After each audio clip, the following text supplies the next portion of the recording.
What makes a winner? Winners face the challenge. Ang stress ay realidad na dapat harapin. Kung gusto mong bawasan ang stress at pag-aalala, subukan ang mga sumusunod na payo mula sa librong What Makes a Winner. Go to bed on time. Kapag sapat ang pahinga, mas malaki ang kapasidad na labanan ng stress. Get up on time. Kung maaga ang iyong gising, masisimulan mo ang iyong araw ng hindi natataranta. Pray. Aminin na kailangan mo ng karunungan at gabay mula sa Panginoon sa iyong pang-araw-araw na responsibilidad. Simplify your life. Kapag masyadong maraming bagay ang nangangailangan ng iyong atensyon, magdudulot ito ng stress. Take one day at a time.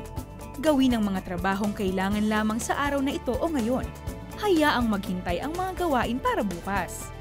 Remind yourself that you are not the general manager of the universe. Huwag mong piliting gawin ang trabaho ng Diyos. Get organized! Laging ilagay ang mga gamit sa tamang lugar upang madaling hanapin ang mga ito kapag kailangan na. Live within your budget.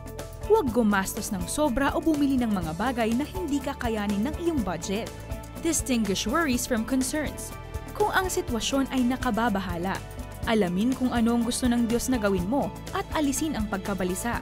Kung wala kang magagawa sa sitwasyon, ilagak ito sa kamay ng Diyos at huwag nang alalahanin. Eat properly.